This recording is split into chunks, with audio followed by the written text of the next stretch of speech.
எல்லோருக்கும் வணக்கம்.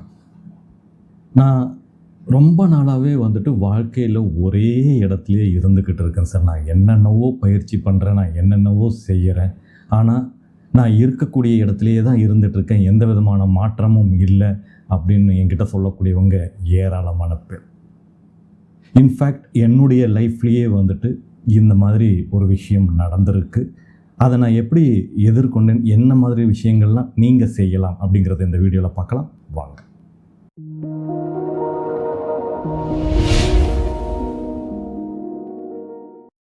இதை நம்ம கொஞ்சம் ஆராய்ஞ்சு பார்த்தோம் அப்படின்னா ஒரு விஷயம் நமக்கு தெளிவாக தெரியும். நம்ம லைஃப் ஒவ்வொரு நாளும், அதாவது டெய்லி ரொட்டீன் ஒரே மாதிரியே இருந்துக்கிட்டு இருக்கும். இந்த ஒரே மாதிரியே இருந்துக்கிட்டு இருக்கிற அது மண்டேன் ரொட்டீன் அப்படின்னு சொல்லுவாங்க.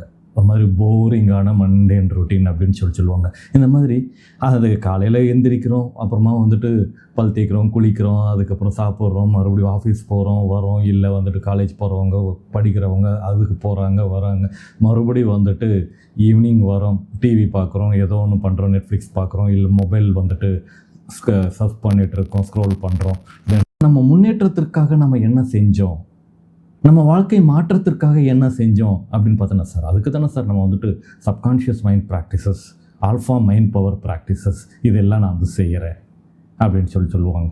ஆனால் உண்மையிலேயே நம்மளுடைய லைஃப்பில் நம்ம கொண்டு வரணும்னு நினைக்கக்கூடிய சின்ன சின்ன மாற்றங்களை நம்ம கொண்டு வராமல் வெறும் அந்த ப்ராக்டிசஸ் மட்டும். இப்போ நமக்கு எப்படி சொல்லிக் கொடுக்கப்பட்டிருக்கு அப்படின்னா, மார்னிங் யோகா செஞ்சேன்னா, ஏர்லி மார்னிங் யோகா செஞ்சேன்னா உடம்புக்கு நல்லது. அதில் எந்த விதமான மாற்று கருத்தும் கிடையாது. ஏன்னா உடல் பயிற்சி, மனப்பயிற்சி, உயிர்க்கான பயிற்சி, உயிர் பயிற்சி, இது மூன்றுமே வேண்டும் அப்படிங்கிறதுல எந்த விதமான மாற்று கருத்தும் கிடையாது. உடலுக்கு நிச்சயமாக பயிற்சி தேவைப்படுகிறது.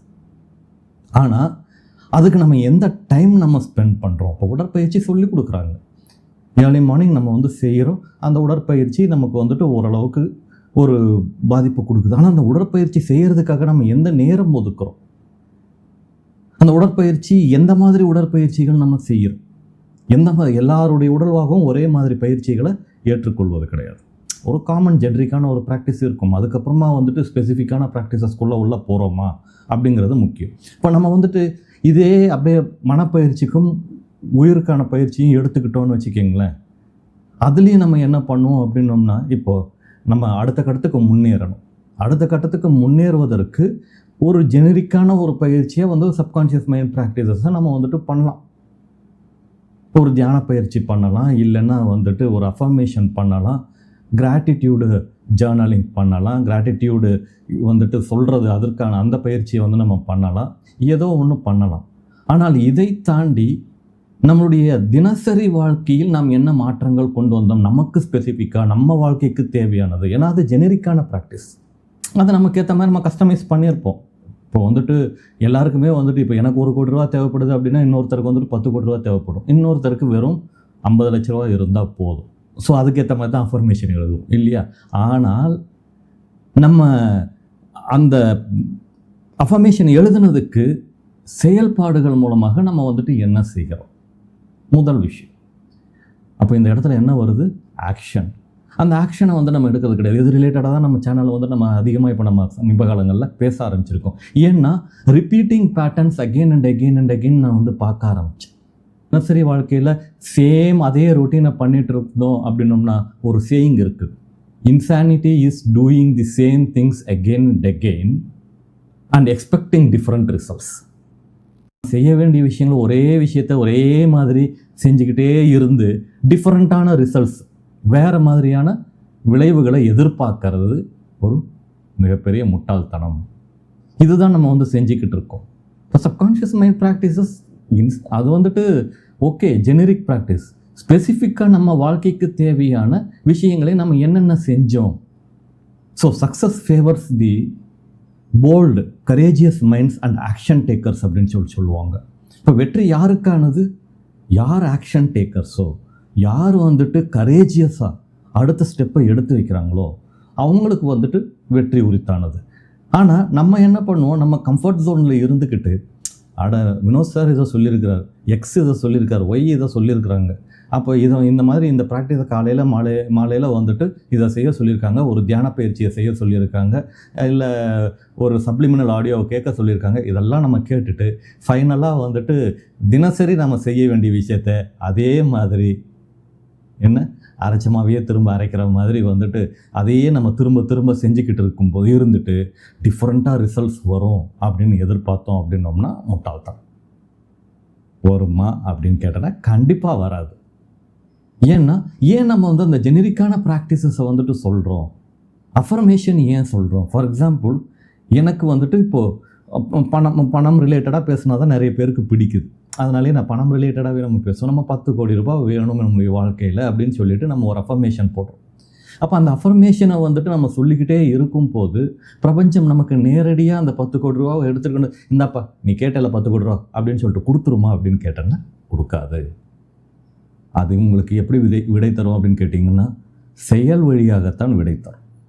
இது நிறைய பேருக்கு புரியுறது கிடையாது. செயல் வழியாக விடை தரது அப்படின்னா என்ன கொடுக்கும்?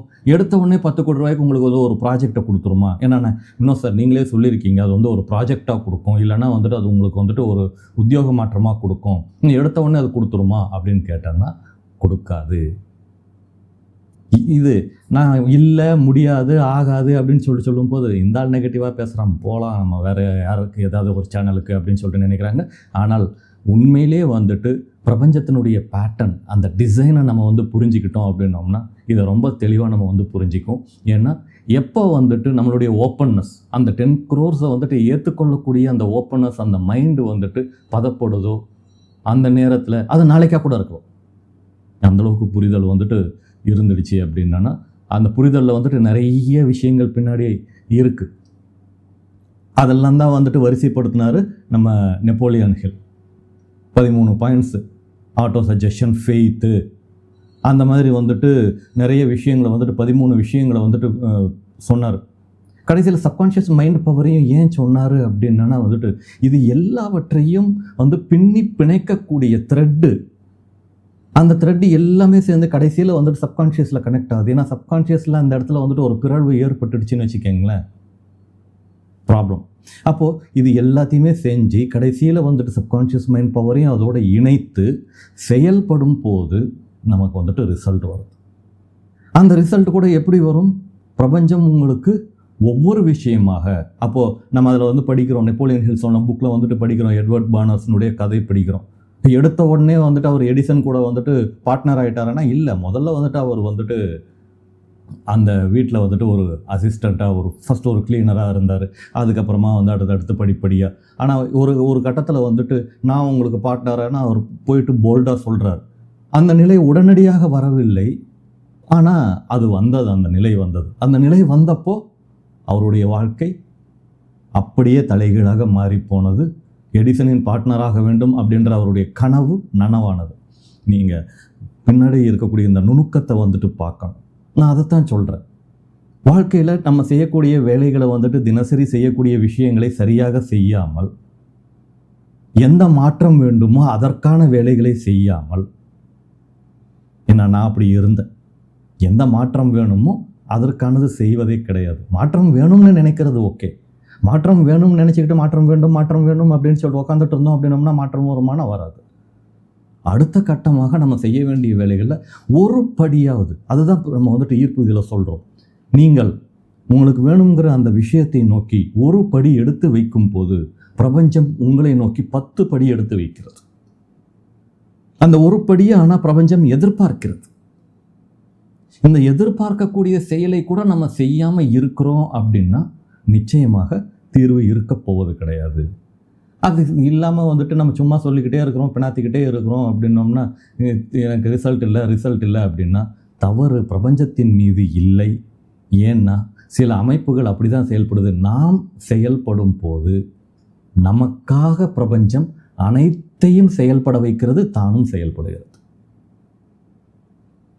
ஸோ இந்த பேட்டர்ன் உங்களுக்கு புரிஞ்சிடுச்சுன்னு வச்சுக்கோங்களேன், ஒவ்வொரு விஷயத்திலையும் நீங்கள் அழகாக ஸ்டெப் எடுத்து, வெறும் ஜெனரிக் ப்ராக்டிஸ் மட்டும் கிடையாது, என்னுடைய அடுத்த கட்டத்திற்கு நான் என்ன செய்ய வேண்டும், இந்த மாற்றத்திற்கு நான் இன்று என்ன செய்ய வேண்டும், இப்போது என்ன செய்ய வேண்டும், நான் என்ன கம்ஃபர்ட் ஜோனில் உட்காந்துருக்கிறேன்னா? என்னுடைய கம்ஃபர்ட் ஜோன் எதற்கானது? இந்த கம்ஃபர்ட் ஜோன்லேருந்து நான் வெளியே வரணும். இது போதும்பா அப்படின்னு சொல்லிட்டு தினசரி செய்ய வேண்டிய செய்ய வேண்டிய விஷயங்களை வந்துட்டு ஆஸ் யூஷுவல் செய்கிற மாதிரி செஞ்சுக்கிட்டு, மற்றவங்க செய்கிற அதையே செஞ்சுக்கிட்டு, மற்றவங்களுக்கு வர ரிசல்ட் வரக்கூடாது, எனக்கு மட்டும் தனியாக டிஃப்ரெண்ட்டாக ரிசல்ட் வரணும் அப்படின்னா, மற்றவங்க என்ன செய்கிறாங்களோ அதையே நம்ம செஞ்சுட்டு அவங்களுக்கு என்ன ரிசல்ட் வருமோ அதுதான் நமக்கு வரும். அவங்களை விட வித்தியாசமாக நம்ம ஒன்றும் செய்யலை. அந்த ஒரு துளியளவு மாற்றம், அந்த ஒரு துளியளவு அந்த ஸ்டெப்பு படியெடுத்தல், இதைத்தான் பிரபஞ்சம் எதிர்பார்க்கிறது. அந்த மாதிரி செய்யும் போது உங்களுக்கு அடுத்தடுத்த ரிசல்ட்ஸை வந்துட்டு, ஓகே இதோ பார், நீ 10 கோடி ரூபா கேட்டிருக்கிற, முதல்ல வந்துட்டு நீ 1 லட்ச ரூபா எப்படி ஹேண்டில் பண்ணுறேன்னு நான் பார்க்குறேன். அந்த டிசைன் அப்படி தான் இருக்கும். ஏன்னா உங்களுடைய மனதில் அதான் நான் சொன்னேன் இல்லையா, நிறைய நுணுக்கமான விஷயங்கள் வந்துட்டு உள்ளே இருக்குது. அந்த விஷயங்களை பற்றி நம்ம ஒன்றா வந்து சேனலில் பேசுவோம். தொடர்ச்சியாக அகம அற்புதத்தில் அதை பற்றி பேசுகிறதுக்காகத்தான் நம்ம இருக்கோம். ஸோ அந்த விஷயங்களை எல்லாவற்றையும் பிணைக்கும் போது பிரபஞ்சம் நமக்கு தேவையான அந்த வாழ்க்கை மாற்றத்தை, அது 10 கோடி ரூபா பணமாக இருந்தாலும் சரி, ஒரு ஆரோக்கிய சூழ்நிலையாக இருந்தாலும் சரி, ஒரு உத்தியோகமாக இருந்தாலும் சரி, ஒரு உறவு தேவையாக இருந்தாலும் சரி, எதுவாக இருந்தாலும் சரி, தருவதற்கு தயாராக இருந்து தந்து விடுகிறது. அது தயார் மட்டும் கிடையாது, தந்து விடுகிறது. இதை வந்துட்டு ஒரு நுணுக்கம்னு சொல்லலாம், ஒரு சூட்சுமம்னு சொல்கிறத விட நமக்கு புரியாத ஈர்ப்பு விதி ரிலேட்டட், சப்கான்ஷியஸ் மைண்ட் ரிலேட்டட் விஷயங்களில் ஒரு நுண்ணிய ஒரு தகவல். இந்த தகவலை விட்டுட்டுறதுனால தான் நம்மளால் வந்துட்டு அடுத்த கட்டத்துக்கு முன்னேற முடியாமல் போகுது. உங்களுக்கு புரிந்தது அப்படின்னா அதை வாழ்க்கையில் செயல்படுத்துங்க. ஓகே, நான் சொன்ன இந்த கருத்து உங்களுக்கு பிடிச்சிருக்கும்னு நினைக்கிறேன். அப்படி பிடிச்சிருந்ததுன்னா லைக் பண்ணுங்கள். இது வரைக்கும் சேனலை சப்ஸ்கிரைப் பண்ணல அப்படின்னா, நம்ம சேனலில் நாம் தனி மனித மாற்றம் முதல் சமூக உலக மாற்றம் வரை அதற்கு தேவையான அத்தனை விஷயங்களையும் ஒவ்வொருவரையும் ஒரு சூப்பர் மனிதராக மாற்றுவதற்கான சில வேலைகளை நம்ம வந்து சொல்லிக்கிட்டு இருக்கோம். சில தகவல்களை இந்த சேனலில் சொல்லிகிட்டு இருக்கோம். அதனால் சப்ஸ்கிரைப் பண்ணாதவங்க சப்ஸ்கிரைப் பண்ணுங்கள். மீண்டும் ஒரு நல்ல வீடியோ சந்திப்போம். அதுவரை நன்றி.